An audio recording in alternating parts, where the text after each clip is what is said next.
Hey friends, it's Michael Kingswood and it's story time. And the move that never ends that I was complaining about last week is now more or less finally ended. It's just come to the point where it's get everything situated in the new place and go and figure out the plans for the future.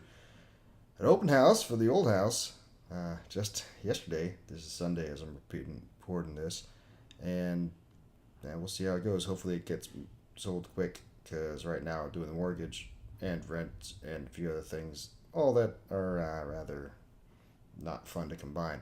So now we'll just get right to it here.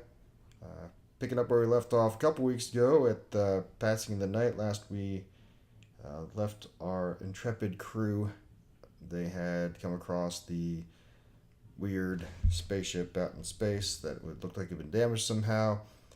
They determined that they were going to pass 3/4 of an AU away from it, and that really wasn't anything they could do because if they stopped to try to help these people, whoever they were, then they'd be screwed because they only have enough fuel to speed up, get to where they're going, slow down, maneuver, and dock. So that was it until the life pod popped off from the derelict ship there and started to accelerate at mind-blowing rates, and in order to catch up with them on the Pericles to dock and supposedly dock and maybe take shelter on board their ship. And the captain determined, well, I can't keep this under wraps anymore. Sound action stations and get everybody in the crew involved. And now that's what we're up to next. Hope you enjoy. I'll talk to you again after we finish reading. And as always, I apologize that it's me doing the reading and not a pro. Passing in the Night, Prelude to the Pericles Conspiracy. Written by me and read by me. Standard procedure in the event of a general emergency was to muster the crew in the command center. By the time Carlton, Allison, and the captain arrived, everyone else had gathered, the night shift looking mussed and bleary eyed. The captain strode to the front of the small crowd with a brisk, businesslike pace. Turning to face them, she placed her hands on her hips and spoke in a commanding tone. All right, people, we've got a situation. Carl, the video, please. Carlton stepped up to the main display screen's control workstation and tapped into command. The recording began playing on the screen to a collective gasp from the crew. Their expressions ranged from awe to excitement to curiosity to fear as the captain related the events leading up to Carlton's sounding the general alarm. Malcolm, the shift engineer, spoke up in the silence that marked the conclusion of her briefing. How do we know it's a life pod and not a weapon of some sort? The captain answered, we don't. But it wouldn't make any sense to attack us, would it? Fair enough. How long till it gets here? The captain looked at Carlton and he answered, it stopped accelerating and is running at 0.98 C. It's 3.5 AUs astern, so we have about 15 and a half hours. The captain spoke again. We are obligated to render assistance, now that it is possible to do so without stranding ourselves. In the next 15 hours, we need to figure out how we're going to do that, and then get it done. There were protests, of course. Several of the crew wanted nothing to do with rescuing unknown aliens who may or may not have as their intention the slaughter of every human on board so they could claim Pericles as their own. Only the inevitability of being overtaken whether they liked it or not got everyone on board with the notion. They set to work. It was an easy decision not to bring the aliens aboard in Section 4, if only to keep them as far away from the children as possible. Section 2 contained hydroponics and consumable storage. There, it would be relatively easy, if time-consuming, for Malcolm and his techs to redirect some of the ventilation to raise oxygen and carbon dioxide levels in a few compartments near the Section 2 airlock, so the aliens would have a better chance at adjusting to the atmosphere. It would mean less carbon dioxide going to feed the crops, but in general they received more than they needed anyway, so it was a relatively safe move. What to do with the aliens for the duration of the flight was another matter.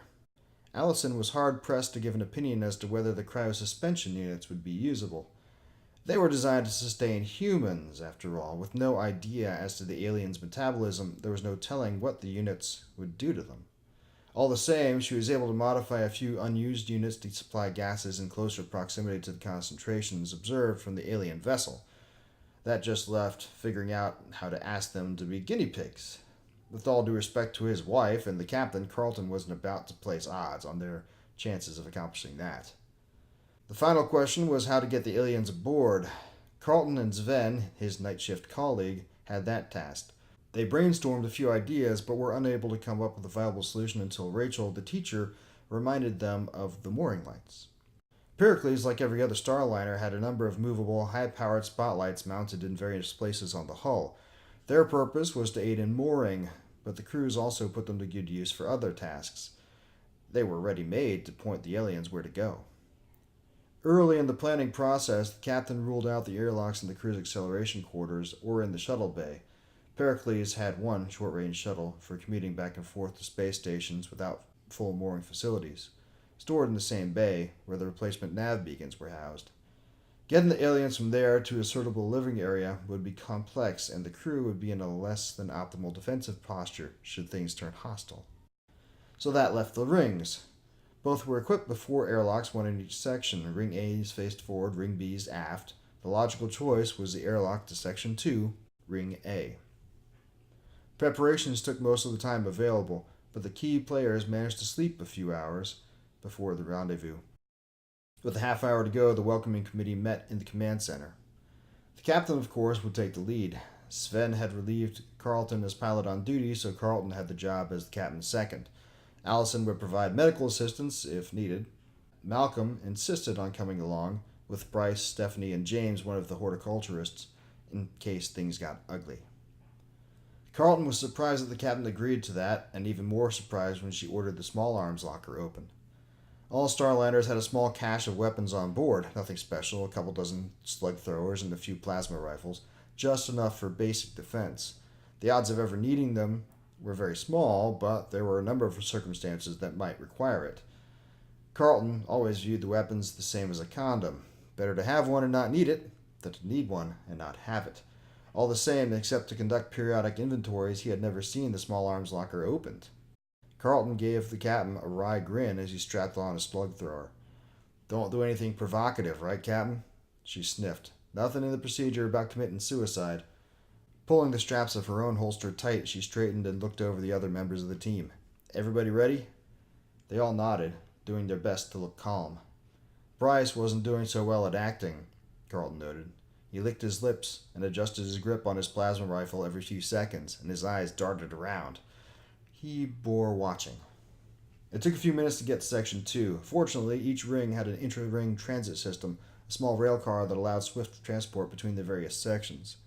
Without the rail, it would have been a long walk. Nevertheless, by the time they arrived at the airlock, they were only about 10 minutes until the Lifepod caught up with Pericles. The airlock was a standard inner and outer door design. To the right of the inner door was a walk-in storage area containing spacesuits and emergency breathing equipment. On the other side, a display screen and control workstation was installed in the wall. Malcolm and Stephanie retrieved breathing equipment from the storage area while the captain activated the workstation's intercom. "All set at the airlock. How are our visitors?" Sven answered promptly from the command center. 5 million kilometers astern and closing, Captain. Ready to secure ring rotation at your command. Is Janet ready? Yes, ma'am. Right, stand by.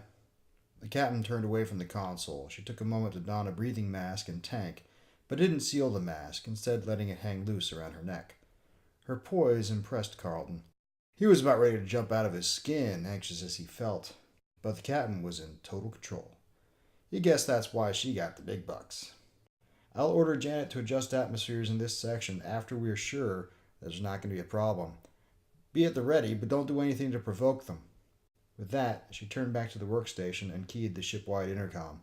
"This is the captain. We're about 10 minutes from contact. Prepare for 0G. Her voice still echoed down the corridor as she switched back to the command center. "Sven, secure ring rotation." "Aye, Captain." A pause followed while he keyed the command. "Stopping sequence initiated. Band brakes applied, thrusters firing. Rings will be secured in 8 minutes. Very well."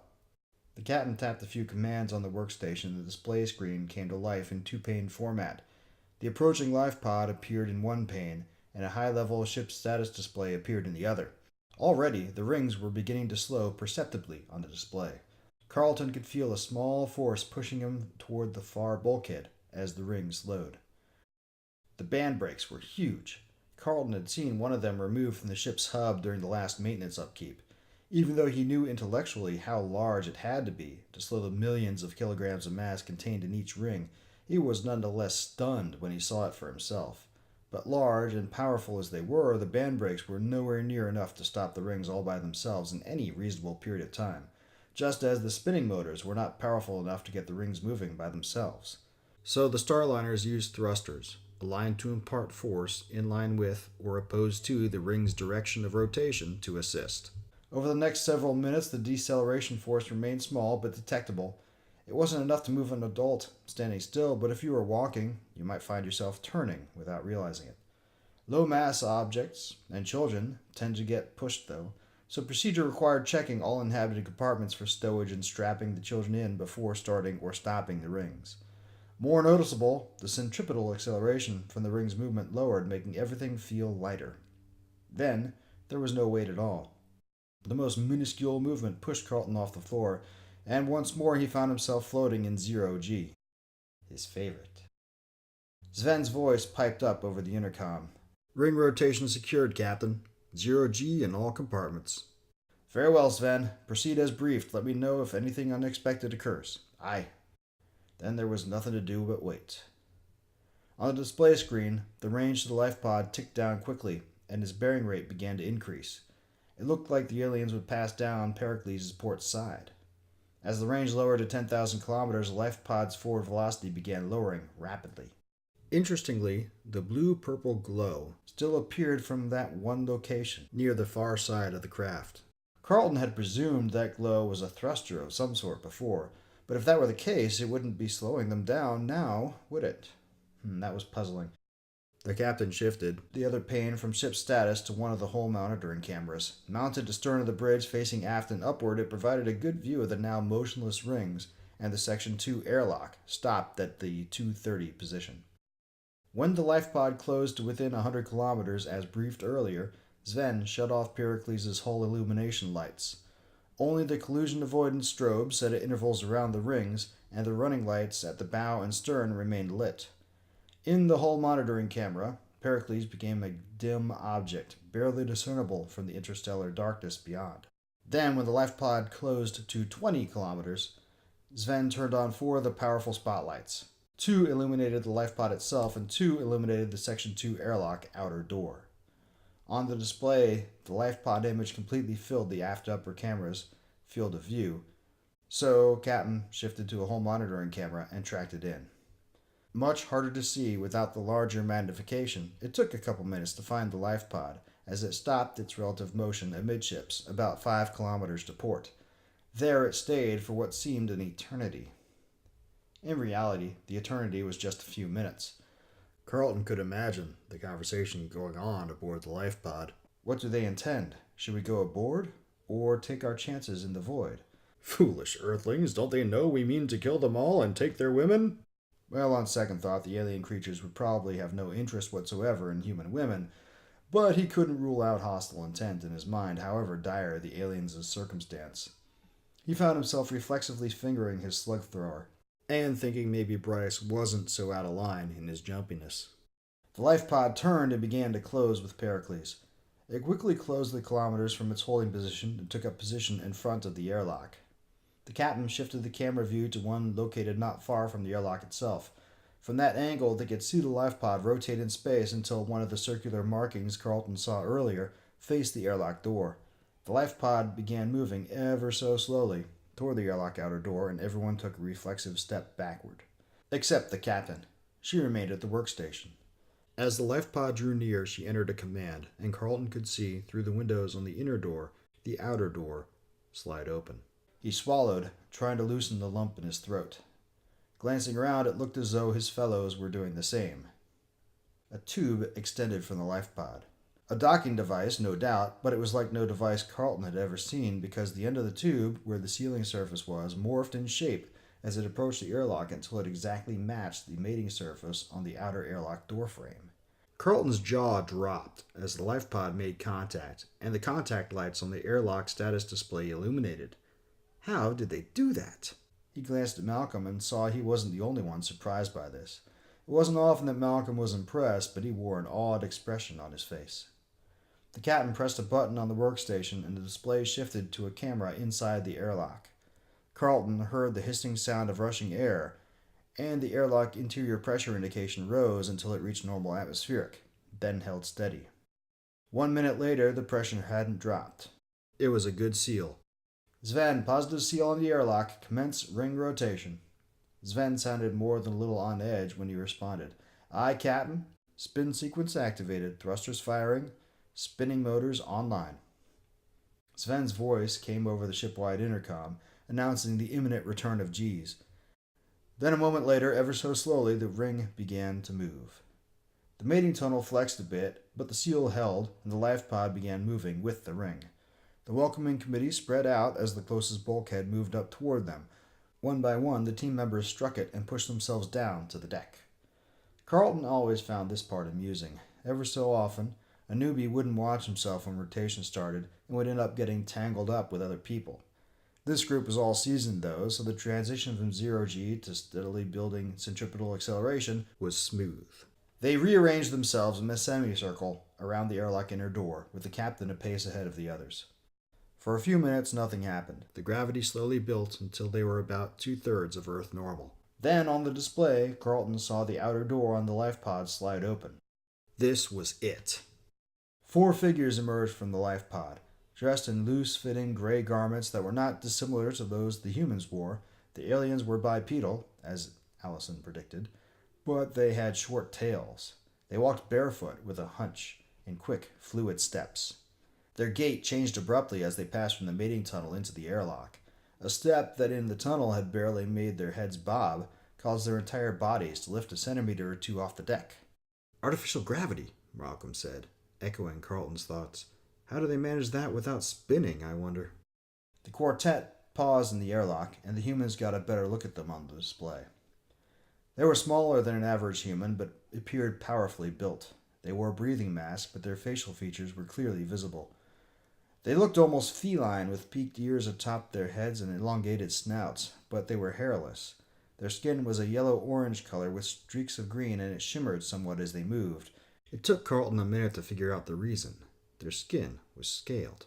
Their hands were 3-fingered with opposable thumbs, another point in Allison's favor. Their fingers ended in small points rather than in pads. The alien in front removed an instrument of some kind from a pouch on its belt. After studying the instrument for a moment, the alien made a gesture and said something. As it spoke, it revealed razor-sharp teeth and a green, flicking tongue. All that was fine and dandy, but Carlton zeroed in on one last detail more than the others. They all had what looked like the hilt of a sword sticking up over their right shoulders, and what could only be holsters on their hips. Be ready, the captain said, and unsnapped the holster on her slug thrower. She noticed the weapons, too. From the corner of his eye, Carlton saw Bryce and Stephanie raise their plasma rifles to their shoulders. They all looked tense. Bryce was sweating up a storm. The lead alien knocked on the interior door with the instrument it had just used. The sound traveled easily to Carlton's ears. For some reason, it seemed ominous. Allison, are you filming? Allison had refused the thought of carrying a weapon. She was a doctor, not an undertaker. Instead, she brought along a video recording device. Sven was making recordings of every external and internal camera feed, but few of them had audio, and they didn't cover every area that might be needed. So her recording was going to be the most vital. Yes. All right. Malcolm, open the door. Malcolm stood closest to the control station. He nodded and hit the inner door control switch. The door opened. There was a slight hiss and a small breeze as the pressures between the two spaces equalized. The aliens stepped, one by one, into the room. They looked over the group of humans slowly. Then their leader took a step toward the captain. Oh, Jesus, Bryce murmured, drawing Carlton's gaze. The guy was shaking badly. Malcolm, the closest to him, looked at Bryce with concern. Either the captain didn't hear it, or it didn't register. She managed to smile and said, "Welcome aboard." The lead alien cocked its head to the side. It studied the captain for a moment after she spoke, then said something that sounded a mix between a hiss and a bark. The leftmost alien reached for its holster. Bryce shouted, "Oh, Jesus!" and fired his plasma rifle. Everything seemed to happen at once. Well, isn't that how it always works out, right? You have a plan, You brief the plan. You go to execute the plan, everything's going well, and then one guy has to go and screw the whole thing up by doing something stupid. In this case, shooting at the aliens who are coming on your ship for the first contact ever between aliens and humankind. Good job, Bryce. Well played, sir. Well played. That's not at all going to have bad outcome for this thing, right? Not going to get your whole crew slaughtered. But, well, maybe it won't. I guess we'll see. You'll have to come back next week to find out, though, because this one's already getting to about the length that I like to go to, and it's a nice, dramatic, cliffhangery end to this episode. We'll finish up Passing of the Night next week, and you can decide how much you like the outcome. If you can't wait till then, of course, you can go buy the thing. You go to MikeKingsWhat.com to the bookstore. I go to ssnstory.com to shop, and it goes to the same place, really. And pick it up in ebook or paperback straight from me, and I get the most money that way. Of course, you can be a stick in the mud and go to Amazon or Barnes & Noble or Kobo or Google Play and all that stuff if you really want to give them money more than you want to give me money. But, that's entirely up to you. Yeah, but please, regardless, please spread the word about the podcast and the videos, and like and subscribe, and tell everyone how cool I am, even if I'm not cool. You can tell everyone I'm a loser. That's okay, as long as you tell somebody. Good press. No, bad press is good press, right? But I think I mentioned last week, don't do the Patreon thing anymore, right? Because Patreon has decided that they're going to cut off people that they don't agree with politically or whatever. And I don't agree with doing that sort of thing. So I refuse to give Patreon any money. In fact, I used to support a whole bunch of people on Patreon, and as soon as Patreon started doing its finger-wagging, virtue signaling, cutting off of folks for political purposes disguised by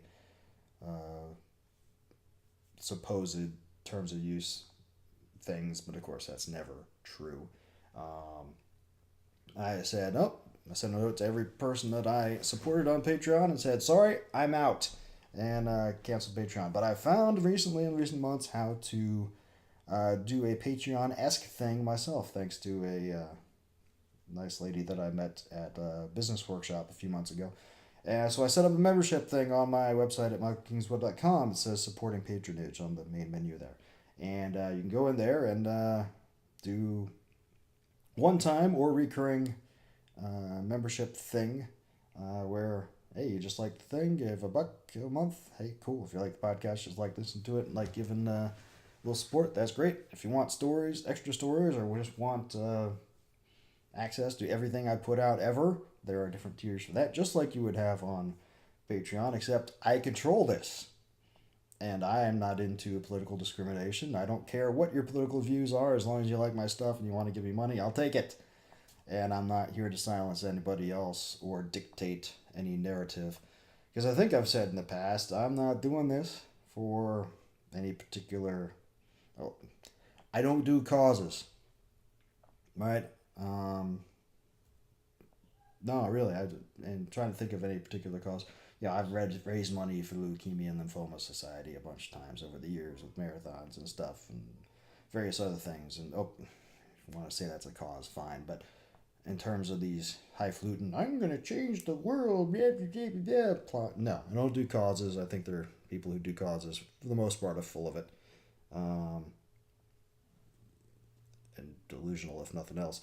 So, yeah, I don't do causes. I don't care if you do causes or not, but I don't. So I'm not in this to write these stories, to make any kind of social commentary, or any kind of normative statements. I'm just writing this to have fun. And of course some discussion of reality will come up periodically because of that's just the nature of the beast. But I'm not here to shove anything down your throat. And I also ask that you don't shove anything down my throat. So that's the reason I don't do Patreon anymore. But I'm not above asking for money. So if you want to join my membership thing, then please do. So aside from that, if you don't want to do any of that, hey, just come back next week. We will finish up this story next week, and after that, we'll continue on the week after to another one. I think what I'm going to do is Passing in the Night, as I've told you in the prelude, and the title, is the prelude to the Pericles Conspiracy, which is the novel that I wrote to follow up the story. Because this tells the story, obviously, of this meeting in space. But as you'll see in the end of this particular story, there's a lot more that's going to happen because of it.